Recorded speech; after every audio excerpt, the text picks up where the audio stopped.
Ramadan Karim. Macam saya sebutkan tadi, kita ada tetamu istimewa kita untuk pukul 4 petang ini. Selalu Velibas kita cerita pasal isu yang viral. Tapi kali ini kita nak tahu pula bukan setakat isu yang viral, tetapi kita nak tahu berkenaan dengan frontliner kita bekerja di waktu bulan Ramadan. So bersama dengan saya pada ketika ini kita ada Tuan Amir daripada Angkatan Pertahanan Awam Malaysia. Assalamualaikum. Waalaikumsalam Tuan Hazimi. Waalaikumsalam. Ya, apa khabar Tuan Amir? Sihat ke?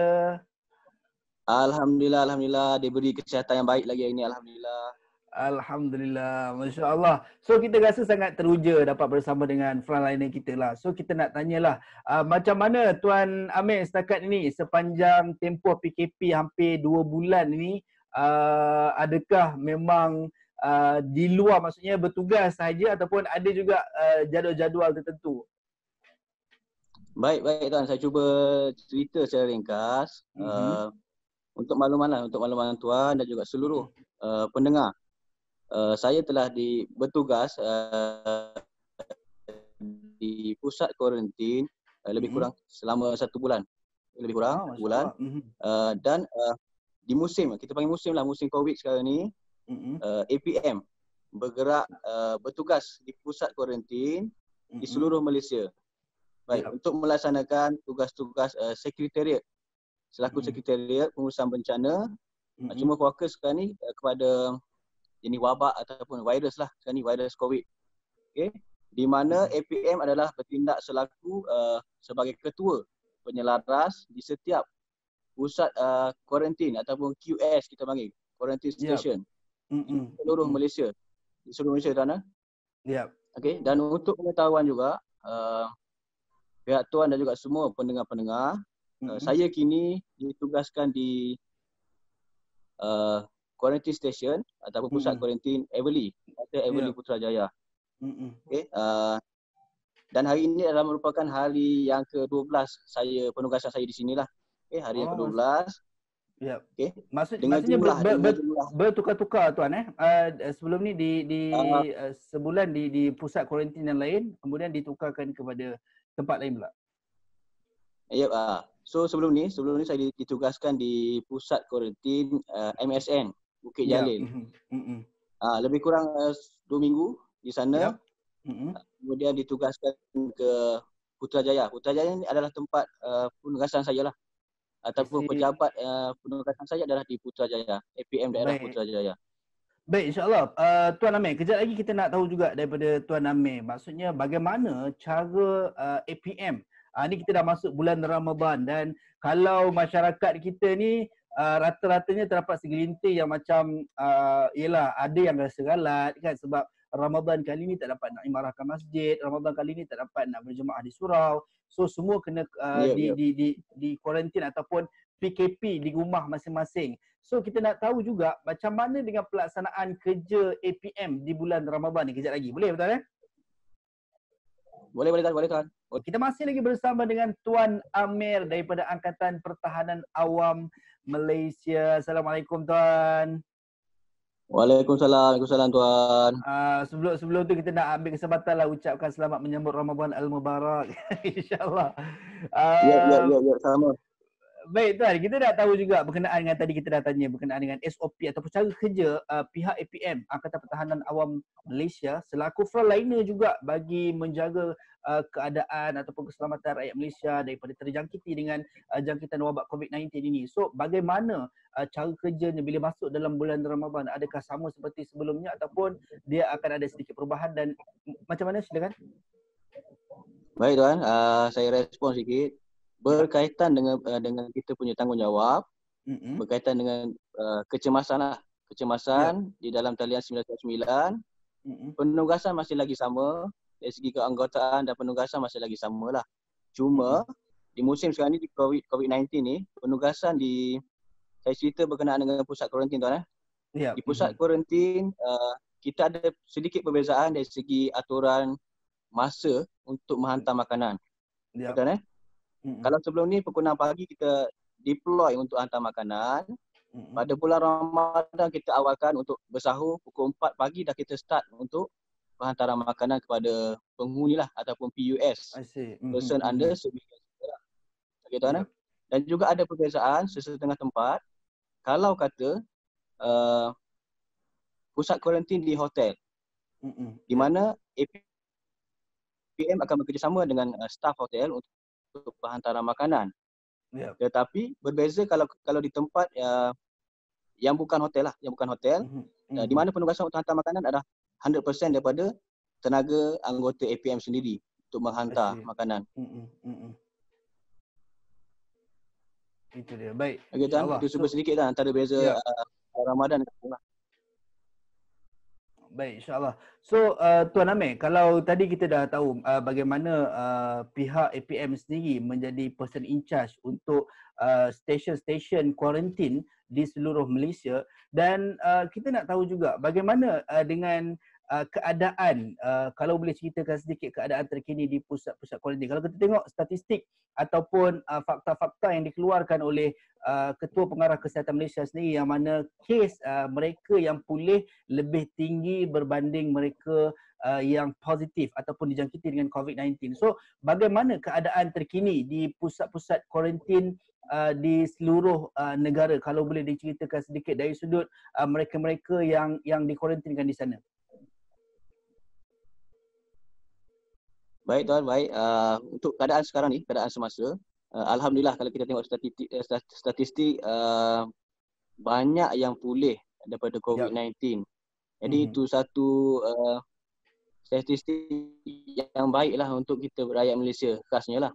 Okay, dan kita harap penurunan tu berlangsung setiap hari lah, untuk penambahbaikan ataupun untuk yang mangsa pulih daripada COVID-19. Kita harap yang tu insya-Allah. Okey Tuan. Ya, itu dia, insyaAllah. Kita pun rasa sangat-sangat rasa sangat-sangat syukurlah kan dengan angka peningkatan peningkatan mereka-mereka yang disembuh ataupun sembuh daripada jangkitan wabak COVID-19 ini, insyaAllah. Baik, kejap lagi Tuan Amir, kita nak tahu juga daripada Tuan Amir, selain daripada JobScope menjaga ataupun menjadi person in charge kepada stesen-stesen kuarantin, apa lagi JobScope APM dalam mendepani wabak COVID-19 ini dalam sepanjang tempoh Perintah Kawalan Pergerakan ini berlangsung? Kalau boleh diceritakan jugalah kejap lagi. Boleh Tuan? Okey Tuan, boleh, insyaAllah. Baik, tadi kita dah bercerita berkenaan dengan cara kerja APM sendiri, tambah di bulan Ramadan yang mulia ni kan. Orang lain semua tengah seronok-seronok kat rumah kan, tapi ada pihak-pihak lainnya ni yang mana terpaksa korbankan masa untuk demi keselamatan rakyat Malaysia. So, kita nak tahu juga bagaimana orang kata apa, selain daripada APM bertugas di pusat-pusat kuarantin di seluruh Malaysia menjadi person in charge, apa lagi job scope APM dalam mendepani wabak COVID-19 ini? Silakan Tuan. Okey, baik Tuan. Perkara yang penting, matlamat yang penting adalah saya nak mention kat sini, kita menerima kepulangan rakyat Malaysia kita yang berada di luar negara pulang balik ke Malaysia ni. Jadi Tuan, selagi mana tak henti-henti kepulangan mereka, selagi itulah kita teruskan tugas kita di pusat kuarantin ni Tuan. Okey. Dan antara cabarannya Tuan, cabarannya adalah kita untuk menerima dan juga untuk proses pendaftaran kemasukan US ni lah. Rakyat kita daripada luar negara untuk didaftarkan di pusat kuarantin. Jadi masanya Tuan, dia tak tentu. Awal pagi pun ada boleh jadi, tengah hari pun boleh jadi. Saya cerita sikit pengalaman malam tadi. Okay? Awal pagi tadi kita terima kemasukan daripada flight daripada Bangladesh transit ke Singapura, KLIA, Tuan So kita terima pada jam pukul 2 pagi. Okay, 2 pagi kita start untuk pendaftaran. Okay, memakan masa lebih kurang 1 jam. Pukul 3 pagi kita selesai pendaftaran. Jadi itu antara cabarannya bagi saya yang cukup menarik lah.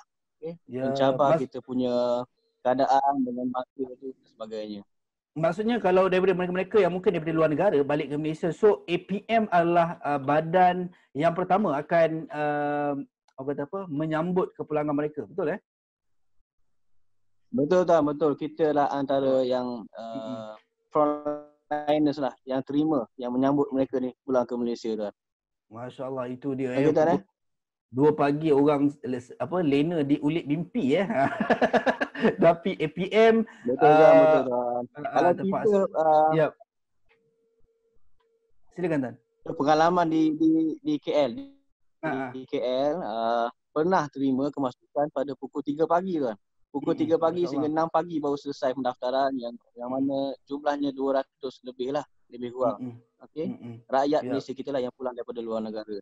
Itu antara cabaran yang cukup baiklah pada saya lah dan juga anggota-anggota APM sendiri. Okey Tuan. Selain daripada tu Tuan, saya nak cerita sikit di sepanjang musim COVID ini antara penggerak dalam APM. Okay, dalam APM kita ada CDERT ataupun Civil Defence Emergency Response Team. Okey, yang mana daripada badan NGO dan GO sendiri yang banyak membantu dalam pengurusan ataupun sumbangan dan sebagainya untuk menjayakan, melancarkan penugasan kita lah di pusat kuarantin. Ya. Itu dia. So kita katakan kalau masih ada lagi yang berdegil rakyat Malaysia yang tidak patuh kepada PKP ni, kena fikir balik kan. Macam mana frontliner kita bukan setakat korban masa, korban tenaga, malah mengorbankan orang kata apa, keselamatan diri demi menjaga keselamatan rakyat Malaysia yang lain kan. Yang mana mereka-mereka frontliner adalah antara individu yang berpotensi kan. Kita taklah kata mereka akan dijangkiti, tapi berpotensi untuk dijangkiti sebab terdedah kepada mereka-mereka yang mungkin positif, mungkin negatif. Baik, kita masih lagi bersama dengan Lieutenant Amir Nizar daripada Angkatan Pertahanan Awam Malaysia. Sebelum tu saya nak tanya Tuan Amir kita, sebab daripada tadi saya tengok dekat baju tu PASPA. Sebenarnya PASPA ni apa dia Tuan Amir? Baik Tuan. Okey, untuk makluman Tuan Azhar sendiri dan juga seluruhlah pendengar, ini adalah akronim ataupun singkatan kepada pasukan khas APM. Okay? Itu dia punya singkatan lah. Dan agak berbeza sedikit, kita punya warna beret kita warna biru untuk pasukan khas APM lah. Oh, Masya Allah. Ini kalau kita tengok TLDM apa semua ni, sayang-sayang Pascal macam tu lah Hanya lebih kurang. Cuma latihannya lebih pada untuk menyelamatkan kan. Kalau Pascal ketenteraan lebih pada untuk tujuan tu lah. Ya, itu dia. Baik. Lah. Masya Allah. Alright, dan Tuan Amir, kita sebenarnya dah sampai ke penghujung untuk segmen Valley bersama dengan frontliner kita untuk segmen Valley Bus kita hari ini.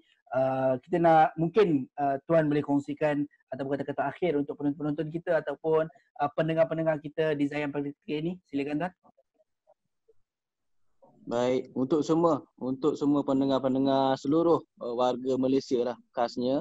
Yang penting hashtag kita jaga kita. Minta patuhi PKP, minta patuhi stay at home, itu yang penting. Stay at home.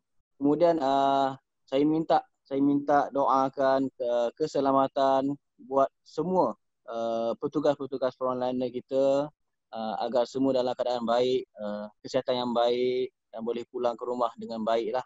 Itu yang saya harapkan. Okay? Boleh ke saya bagi ucapan Tuan? Boleh. Silakan Tuan. Okey. So saya Lieutenant Amir Nizar bin Abdul Rahman daripada APM Putrajaya. Okey. Ingin mengucapkan selamat berpuasa kepada ahli keluarga yang tercinta khasnya dan juga rakan-rakan setugas, rakan-rakan frontliner dan juga seluruh warga Malaysia khasnya. Itu dia, insya-Allah. Sebab untuk Ramadan kali ini terpaksa berpuasa di perantauan dan kena bertugas pula Tuan mungkin sedikit berbeza lah daripada tahun-tahun yang sebelum ni. Alhamdulillah. InsyaAllah, terima kasih banyak Lieutenant Amir Nizar dan seluruh pasukan Angkatan Pertahanan Awam Malaysia kerana sudi bersama-sama dengan saya pada petang ini. Kita orang kata apa, nak dengar sendiri kerja daripada frontliner kita kan, dan mungkin sedikit sebanyak memberi kesan kepada mereka-mereka ataupun kita semua rakyat Malaysia yang lain untuk terus patuh kepada arahan Perintah Kawalan Pergerakan dan juga tidak meninggalkan, orang kata apa, tidak melanggar peraturan kan. Ada yang dah tak sabar nak balik kampung, ada yang dah tak sabar nak keluar pergi shopping. So kita hold kejap keinginan kita tu dan kita fikir kesusahan dan kepayahan frontliner kita nak mendepani wabak COVID-19 ini demi keselamatan kita sendiri, insya-Allah. Dan saya nak ucapkan selamat menyambut Ramadan juga tuan kepada seluruh pasukan Angkatan Pertahanan Awam Malaysia. Moga-moga Allah rahmati dan Allah redai, insya-Allah. Dan kepada anda semua, kejap lagi kita akan terima kasih. Alhamdulillah. Terima kasih banyak tuan. Dan kejap lagi kita nak bersama dengan tetamu istimewa kita juga yang mana cancer survivor, cancer fighter. Siapa dia? Kena tunggu bersama dengan saya kejap lagi.